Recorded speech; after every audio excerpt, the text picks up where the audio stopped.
के मौसम के हवाले से बात करते हैं। पिछले कुछ दिन जम्मू कश्मीर में, खास तौर पे कश्मीर वैली में अगर देखें तो काफ़ी हॉट और ह्यूमिड टेम्परेचर रहा, लेकिन फिर उसके बाद बारिशों का सिलसिला शुरू हुआ। आज सुबह भी हमने कश्मीर में अलग अलग हिस्सों में बारिशें देखी और जो फोरकास्ट और प्रेडिक्शन मेट डिपार्टमेंट की तरफ से सामने आई है उसके मुताबिक आज और कल ओवरऑल मौसम अबरालूद रहने के इम्कानात है और उसके साथ साथ बूंदाबांदी भी देखने को मिलेगी। फिर 11 से 13 तारीख तक एक बार फिर से हॉट और ह्यूमिड टेम्परेचर होगा, एक बार फिर से वही गर्मी, एक बार फिर से वही ह्यूमिडिटी देखने को मिलेगी। लेकिन उसके बाद 14 से 16 जुलाई एक बार फिर से थंडर शॉवर्स हो सकते हैं, बारिशें हो सकती है और मौसम ओवरऑल कूल रहने के इम्कानात हैं। लेकिन अब ये पूरा प्रोसेस जो मॉनसून के हवाले से हम देखते हैं, खासतौर पे हमने इससे पहले देखा कि जम्मू कश्मीर में 3rd हाईएस्ट टेम्परेचर रिकॉर्ड किया गया। कश्मीर प्रोविंस की अगर हम बात करें, कश्मीर डिवीजन की बात करें, वहीं श्रीनगर में 37 डिग्री का मार्क भी क्रॉस हो गया। 37.4 डिग्री टेम्परेचर यहाँ रिकॉर्ड किया गया और इससे पहले ऐसा टेम्परेचर 1953 में देखा गया था। यानी 60 साल के लंबे अरसे के बाद जम्मू कश्मीर में इतनी गर्मी हुई और खासतौर पर श्रीनगर डिस्ट्रिक्ट में ऐसी गर्मी देखने को मिली। लेकिन उसके बाद कहीं ना कहीं बताया जैसा गया था कि फोरकास्ट थी, प्रेडिक्शन थी कि एक बार बारिशों का सिलसिला होगा और टेम्परेचर में कमी आएगी, और वो कमी आज हमें खास तौर पे महसूस हो रही है। और जो ऑफिशियल्स हैं जो इस डिपार्टमेंट में काम करते हैं, इस महकमे में काम करते हैं, या वो लोग जो इंडिपेंडेंट लेवल पे मेट्रोलॉजी डिपार्टमेंट से वाबस्ता है, उनका यही कहना है कि मौसम में तब्दीली आएगी और वो तब्दीली इस वक्त हमें देखने को मिल रही है। और ये कहीं ना कहीं मॉनसून का इम्पैक्ट है, क्योंकि वैली में ओवरऑल मॉनसून का इम्पैक्ट कम रहता है एज कम्पेयर टू जम्मू और अदर पार्ट्स ऑफ इंडिया, लेकिन यहाँ भी उसका इम्पैक्ट कहीं ना कहीं नजर आ रहा है। वही चीज इस वक्त हमें देखने को मिल रही है।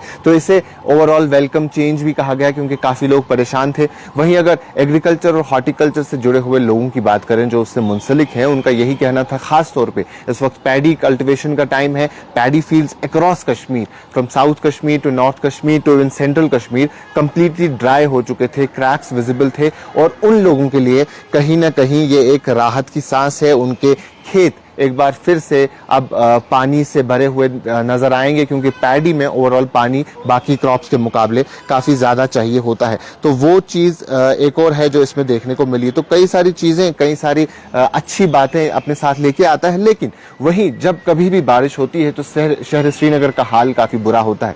न सिर्फ शहर श्रीनगर बल्कि उसके साथ साथ कश्मीर के अलग अलग हिस्से में ऐसा फील होता है कि जैसे छोटी छोटी नदियां या दरिया बह रहे हैं। और यही चीज हमने परसों की बारिश के बाद श्रीनगर के अलग अलग हिस्सों में देखी। खासतौर पर डाउनटाउन में हमें ये चीज दिखाई दी, जहां शहर श्रीनगर का मेन इलाका, खास इलाका, शहर खास जिसे कहते हैं, वो पानी में डूब चुका था। वहां 2 व्हीलर्स 3 व्हीलर्स को चलने में काफी परेशानी थी, कम्यूटर परेशानी हो रही थी।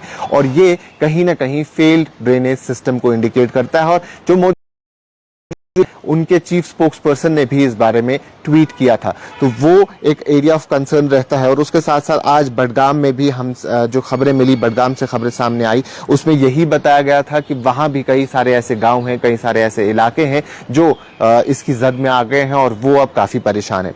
उसके साथ एक इम्पॉर्टेंट चीज ये थी कि जो हमारे रिवर्स हैं या जो हमारी वाटर बॉडीज हैं, उनमें पानी काफी कम हो गया। खासतौर पे अगर हम श्रीनगर में देखें तो दरियाए जहलम, जिस बंद पे इस वक्त हम मौजूद हैं, यही राजबाग इलाके में एक साइड से बिल्कुल खुश्क हो गया था। और ये ट्रेंड अगर मैं आपको बताऊं, न सिर्फ वहां बल्कि कई सारे और जगहों पे भी देखने को मिली। दारा का जो कैनाल था, जिसे हम दारा कैनाल कहते हैं, वो भी काफी हद तक सूख गया था। और वहां हमने देखा कि रेजिडेंट्स वहां जाने नहीं दे रहे थे। गवर्नमेंट की तरफ से वहां नहाने पे या कपड़े धोने पे, ऐसी एक्टिविटीज करने पे बैन लगाया गया था।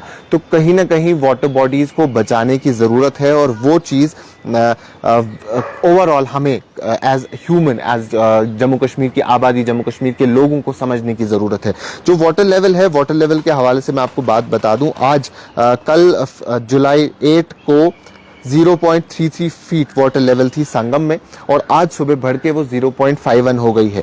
लेकिन कुल मिला के अगर देखें तो नॉर्मल स्टिल लोअर देन 0.57, यानी 0.57 फीट हमारी वाटर लेवल रहनी चाहिए, जो होती थी, और इस वक्त 0.51 थी, लेकिन पिछले दिनों में 0.33 पर आ गई थी। यानी जो नॉर्मल वाटर लेवल होनी चाहिए उसकी तरफ कहीं ना कहीं ये चीज देखने को मिल रही है। वहीं दूरगंगा में भी हमने 2 दिन पहले देखा कि यूसमर्ग इलाके में क्लाउड बर्स्ट हुआ था, जिसकी वजह से पानी काफी ज्यादा एक बार फिर से फ्लो होना शुरू हो गया था। तो वो एक अच्छा इंडिकेशन देता है। वहीं अगर राममुंशी बाग का देखें तो 2.11 फीट था 1.94 से बढ़ के 2.11 आ गया था, लेकिन अभी भी 2.47 से जरा सा नीचे है, लेकिन जो पुराना मार्क था उससे वो ऊपर आ गया है, बेहतरी की तरफ जा रहा है। तो ये एक इंडिकेशन है।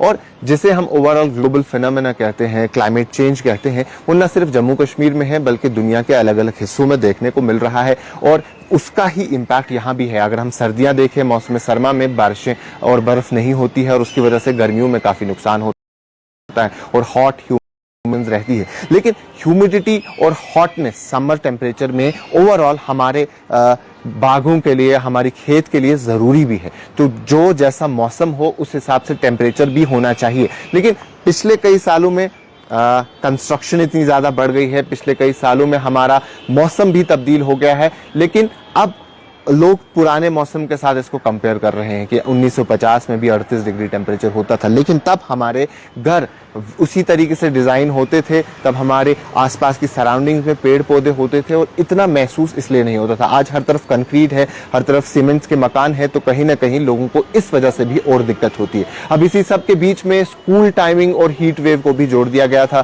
कि बढ़ती गर्मी के चलते बच्चों को और छुट्टी मिलनी चाहिए, और कल स्कूल्स रीओपन हुए और आज से कल से ही हमने देखा कि कहीं ना कहीं मौसम में काफ़ी तब्दीली नजर आई है। तो तमाम तर वो लोग जो छुट्टी एक्सटेंड करने का कह रहे थे, अब उनके लिए कुदरत की तरफ से ठंडाई मौसम आ गया, यानी ठंडक बढ़ गई है। तो बच्चों को भी, पेरेंट्स को भी काफ़ी ज़्यादा राहत इस सब से देखने को मिलेगी। अब स्कूल टाइमिंग्स पे भी डिबेट चल रहा है, और सकीना तूने ये भी कहा है कि आने वाले दिनों में शायद इन्हें एक बार फिर से रिवाइज कर दिया जाएगा।